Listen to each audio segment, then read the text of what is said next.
Hey, and welcome in this video around Azure Information Protection and how does it feel for the end user.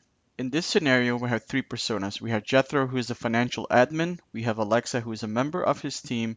And then we have Katie, who is on a completely different team and should not have access to any financial documents. Jethro and Alexa want to collaborate using Azure Information Protection and SharePoint Online. Jethro is going to create a document containing some sensitive financial information, and they want to make sure that nobody else except the financial team uses their documents. So, how does it look in the real world using Azure Information Protection and SharePoint Online?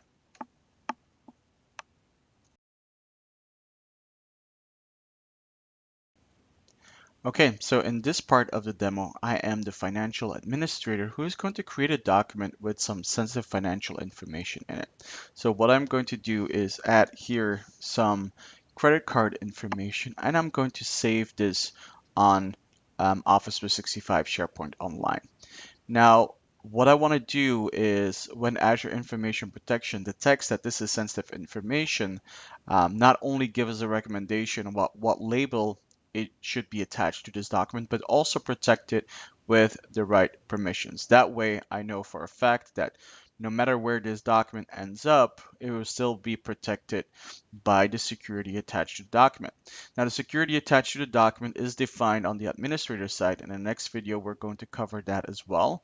But pretty much what I want is only people from the security group financial team have access to this specific document. Let's save this and we'll save it on my site.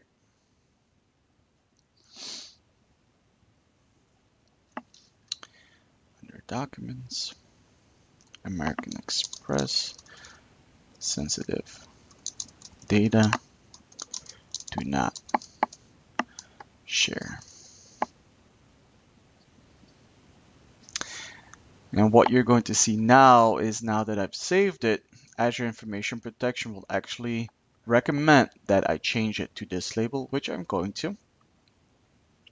And immediately you're going to see that an header is added plus a watermark. So additionally, also protection template is added to the document. So the protection itself is completely done on the document level itself. So I'm going to save this.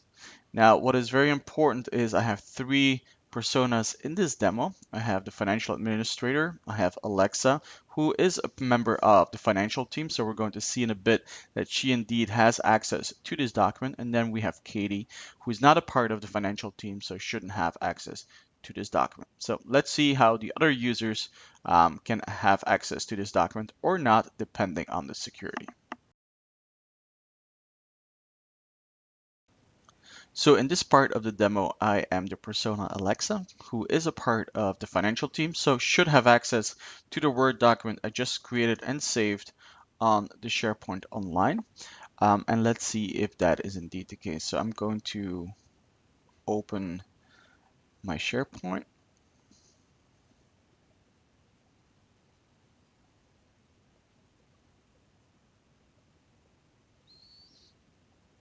Open this up. And what is going to happen now is that the Azure Information plugin is going to use Alexa's credentials to actually see, do you have what it takes to see this document, which is the case. So I see immediately that what the sensitivity is, that their permissions, I can even see what the permissions are. And since Alexa is a part of the financial team, she has full access to this document. So I can actually now start adding, this is something we need to add. And I can save this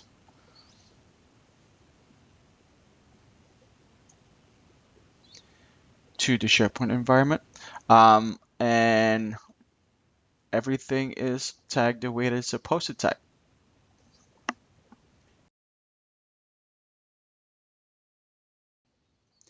Okay, and for the third persona, we are Katie. And like I said, Katie is not a member of the financial team. So we're going to make sure that Katie doesn't have access to the contents of the document containing the sensitive information.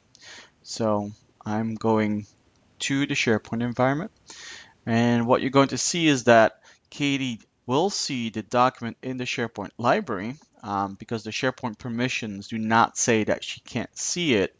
But what's going to happen when Katie is trying to open the document, she again will connect to the Azure information um, protection service, and we will actually see this where it says that she doesn't is not signed in with an account that has permissions to open this document, so she will not be able to doc this document. So even though that she can see the document in SharePoint, the built-in protection within Azure Information Protection and RMS will not allow her to open this document.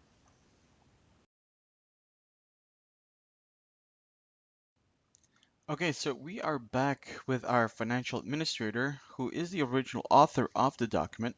So what we're going to do now is see what additional information we can retrieve from Azure Information Protection that can help this administrator to even protect their documents better. So this is the document we were working on.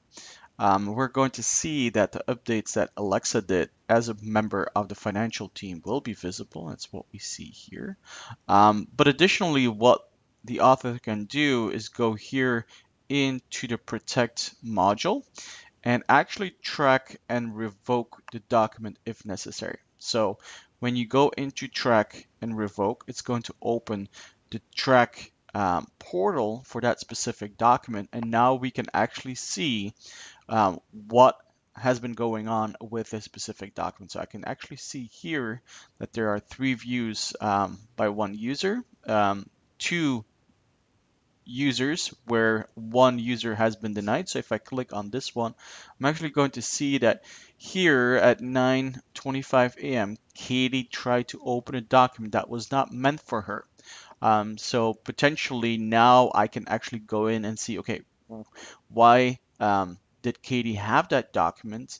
And if even if I want to, I can see it over a timeline. I can even point it up to a map. Um, Add some settings. For example, I want to be notified now by email when somebody tries to open, or I can also do that when access to the document is denied. So I can keep track of that. If for some reason this document gets out there that I don't want to, I can actually use this button to revoke the access and pretty much destroy the document because nobody will have access to that document anymore. So that's the way that end users can use this. And it really doesn't matter if it's on SharePoint Online, on a file server, on Box or Dropbox, or on a legacy ECM, for example, as long as you are using Microsoft Office with the Azure Information Protection plugin. So that is crucial. Your end users need to have those two available. Um, that will be completely functional and the protection is on the document itself. So in one of the next videos, we're going to show you how you can create these policies. So stay tuned, and if you want to know more, feel free to reach out and we'll discuss.